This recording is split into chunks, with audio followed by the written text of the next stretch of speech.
The big news today that I really want to discuss is the Game Awards. So every single year, the Game Awards gets its announcement of official nominations for Game of the Year. Does it actually mean anything? It doesn't. This is all technically friggin' meaningless and shouldn't be a thing, but it is a thing we pay attention to because this essentially is the big focal point for a lot of people, right? It is. So we have to just sort of acknowledge what it is and why it is and how it do and what it be.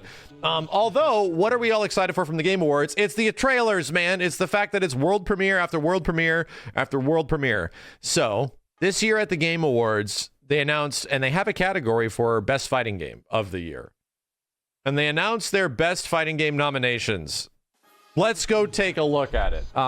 Here we go. So game of the year. All right, we'll look at this stuff. Sure, we'll take a look. View categories. Next category: ongoing games, best indie games, best mobile games, best community games, accessibility, best VR games, action games. Wow, action games.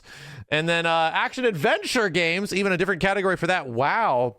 And best fighting games. There wasn't many fighting games that came out this year. This was a relatively, it could be considered a dry year for fighting games, but DNF Duel, JoJo's Bizarre Adventure All-Star Battle, a re-release of a fighting game that came out 12 years ago or some shit, and got new characters and stuff, and no updates to the netcode.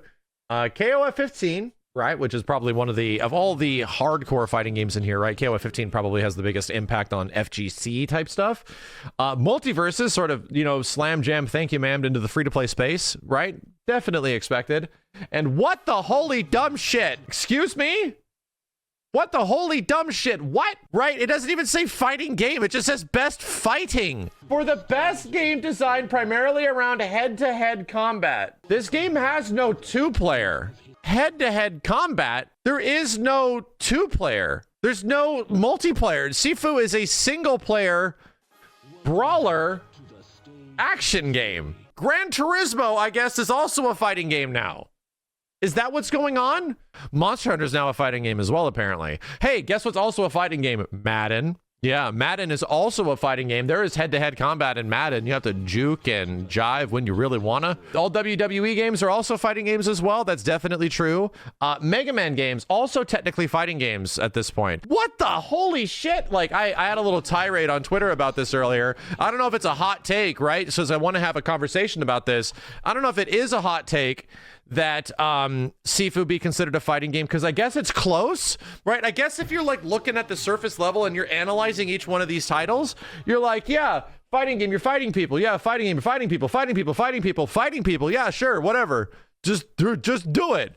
If this was also a fighting game, then so is Teenage Mutant Ninja Turtles Shredder's Revenge, That's also a fighting game. This is clearly not a fighting game. This is a single-player action brawler, right?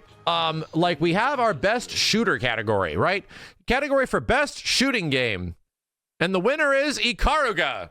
Ikaruga wins. Modern Warfare 2 devs are Doom Eternal devs are what the fuck? What's going on? I don't get it. How do we lose? How did we lose to Ikaruga? Because that's a shooter. Yeah, there's a you shoot them up. That's a shooter. You shoot things. This is so stupid.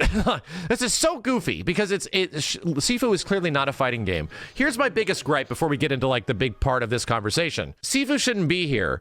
And this was already a very dry year for fighting games in general, right? KOF 15 is easily the biggest one with the biggest impact of all the fighting games on here. However, KOF 15, in the grand scale of things, doesn't have the giant impact like a Tekken or a Street Fighter or something or a Smash Brothers, right? It's the tier right below that where it's relatively big. So in terms of core community, I'd say KOF probably has the biggest core community. However, the one that eventually made the biggest splash was Multiverses, kind of burned the path for free-to-play fighting games not existing on any current franchise, right? A brand new thing. And then you get older thing and thing that has no idea what it wants to be, but I really like it. If you were to ask me, what is the best fighting game on this list? I'd go, this one. It's this one. I actually like this one the most. Funny enough. I mean, I might not be there with everybody, but I really like this one. It's a dry year for fighting games, right?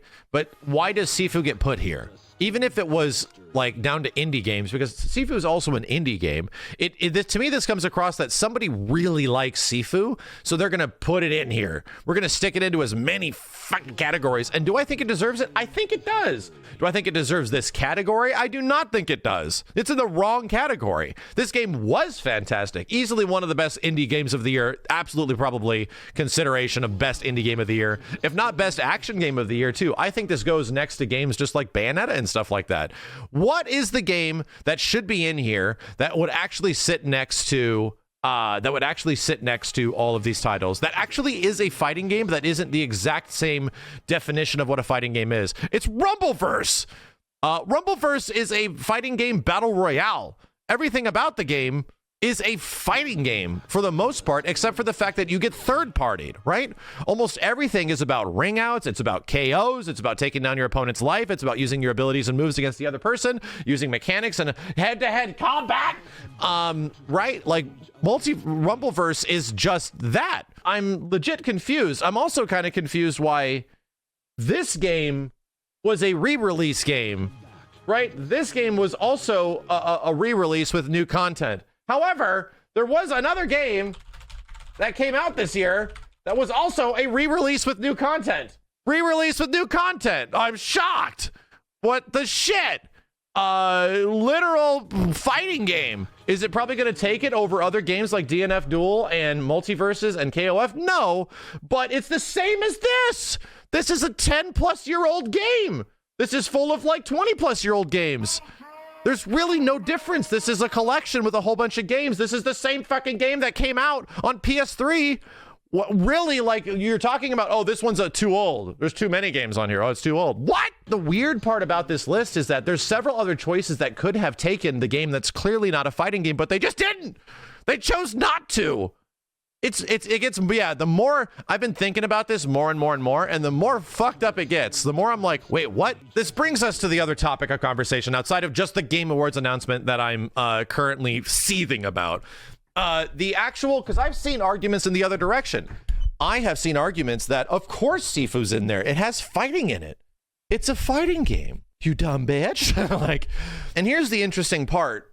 What does constitute a fighting game, right? Because we've already had this conversation several times, right? Smash Brothers has dropped into this conversation since the early 2000s, and it's even been considered since the 90s and stuff. What is a fighting game?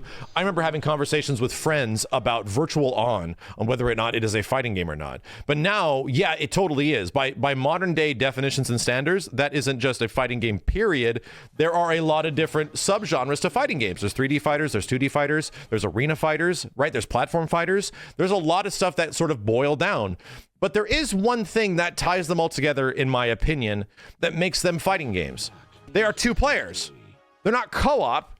You fight each other. You take the mechanics, you take individual characters.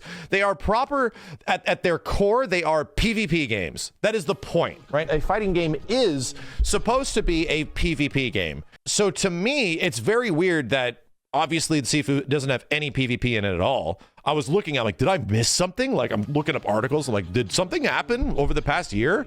What the hell is going on? You can, yeah. So here's that's where my foot goes down. That's where, like, I'm just putting my foot down.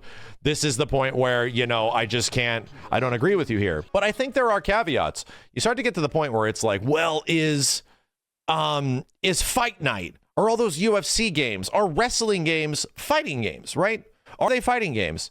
Here's the funny thing. I think there is actually a conversation to be had there. There is a conversation to be had whether or not those are fighting games. Will they be accepted amongst a larger community of games that are respected, right?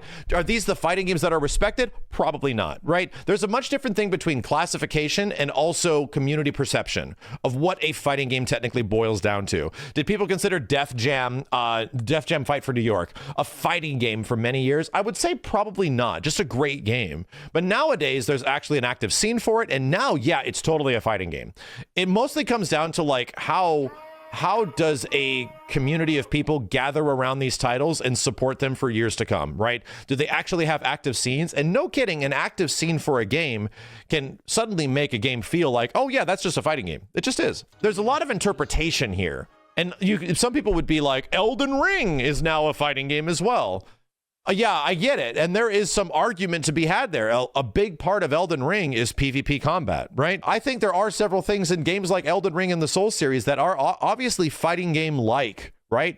But even from my perspective, which is somebody that does not like the PvP of those games, I look at it and it's trash. Like it's wacky and crazy, but the way they play online sucks. And they've sucked in every single one, including my second favorite game of all time, Bloodborne. So for me to actively consider like this game doesn't respect player decisions, right? Because like the nature of the actual combat between a person and a person is so spotty, it doesn't really feel like they give a shit about the integrity of the systems at hand and just sort of let it rock. Like, let people do their shit.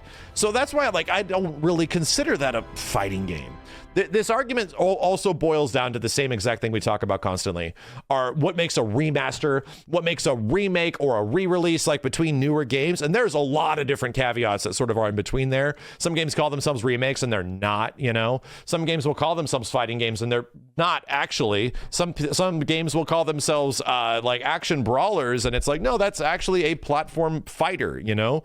There are proper classifications to these things, and I would understand for like a big event to just look at something like this and just categorize it all under one. Yeah, you know what? I get it. But the definition of what makes a fighting game, I think, is pretty clear, right? It needs to be PvP. The game has to have the focus of the game, right? The big focus of the game is fighting another opponent. That's the big focus. I would argue for games like Elden Ring and Souls games, their single player is absolutely the primary focus, you know? Versus is like what is going to keep people playing this game for a long time. And yes, other fighting games get story modes just the same, but that is not obviously the giant focus of the game. The game isn't designed around its story mode. The game is designed around the fighting, and then the story mode sort of is put on top of that, you know? To me, I think there are avenues to have a discussion, right? There are avenues to be like, okay, so what is a fighting game or not, right? What is that crazy 3D Star Wars game on the Wii that had a versus mode in it? Is that a fighting game? I'm like, well, it's kind of designed like one in many ways, right? There's like life bars and shit, you know? Like there is genuine conversation to be had there, but the moment you do not have a player versus player situation, the talk is over. There's no, like at this point, it could be God of War. It could be anything. Like anything that has combat at all is a fighting game. Best fighting, what the hell is that? Game designed primarily on head-to-head combat. That's fucking anything, man. That's anything. What the hell are we even talking about here? So to me, and if we're to wrap this up, which one do I think is going to win this category? It's this one. It's absolutely Multiverses. This game on one platform. This is the very likely winner because it was the biggest one of them all. And this could have absolutely had gone to several other titles that released this year that could have taken this spot. Because Sifu, while it is deserving of all its admiration and claim, also is getting nominated for Best Indie Game, also is getting nominated for Best Action Game, also is getting nominated for a couple of other things, right? I don't know what it's doing in here. Doesn't make any goddamn sense, but other things should have been here instead. And that's I feel like is the big injustice of the situation.